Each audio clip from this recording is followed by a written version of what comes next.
This morning I would like to talk about the Hayek influence on the current evolutionary theories. And I would like to say why I chose this subject to talk about. This conference, it is called the Austrian School in the 21st Century, and I thought that it would be interesting to give my own opinion about what could be a good research program of the Austrian School, or at least one line of the Austrian School, the Hayekian line of the Austrian School in this century. I think that Hayek has left us a good legacy of notions that could be very interesting to explore and study, but at the same time I think that we could, in a way, construct certain bridges between Hayekian theory and other theories that are very discussed nowadays in social sciences. And the second point I would like to clarify is that this is part of a longer thesis I have written for a master's degree. So this is just a point of my thesis I wrote for the London School of Economics. I was studying philosophy of social sciences there, and perhaps some of the concepts are brought here, but in the framework of a bigger thesis. So, well, first of all, I would like to remember, I will tell it very quickly because I think that most of you know these ideas, but I would like to remember certain notions, certain Hayekian notions that I think that are very enlightening and that could be very important for this relation between, I think, Austrian school and other schools of thought. Firstly, I would like to say one more thing. That is, nowadays there are a lot of evolutionary theories in social sciences, different kind of evolutionary theories that are very discussed nowadays in academia. I divided them in three kinds of evolutionary theories. The first one could be this kind of theories that explain social phenomena and social institutions, like based in biological mechanisms. I will not refer to these theories, but I think that it's very important to name them because nowadays they are very famous in social sciences and they are really discussing social institutions in terms of biological terms. For example, I will say just one example, that is evolutionary psychology, represented by Leda Cosmides-Ortuli, for example, and I won't discuss this theory here, but I think that it's important to name it. The second group of evolutionary theories, they are more like cultural evolutionary theories. So they explain social institutions in terms of evolution, but not biological evolution, but cultural evolution. They replicate certain biological mechanisms, but in cultural terms.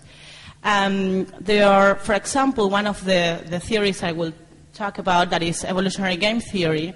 But there are other theories like Dawkins' theory of memes in Spanish, or other theories that are discussing cultural evolution as the grounds for institutional and legal or social change in general.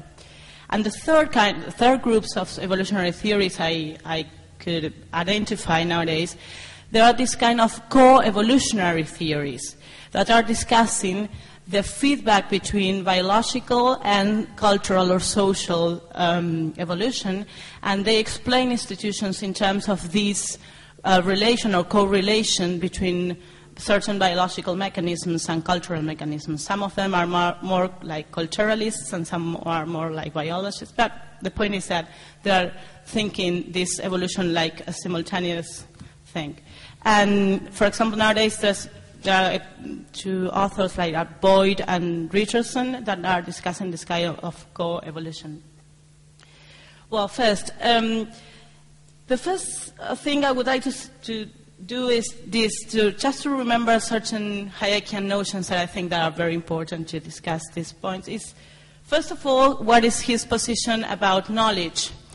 Again, I think that most of you could know this, but just to remember. Hayek has a very strong opinion about what people could know. And first of all, he talks about dispersed knowledge, this idea of each of us has a fragment of knowledge, and that there is not a core of complete knowledge available for each of us to take it and to introduce in our minds. This is very important, not only in terms of practical knowledge, but also in terms of scientific knowledge. No? It's a kind of thing that there's not a core of information there that we have to look for. There's a lot of knowledge in the social order, and none of us could have all this knowledge available. The second thing is what he calls the knowledge of particular or specific time and space. There is this kind of practical knowledge and know-how that each of us has, and that influence in our own decision-making processes. So the point is that we do not only take into account our theoretical knowledge to take a decision, but also our practical knowledge. And this knowledge is very individual knowledge.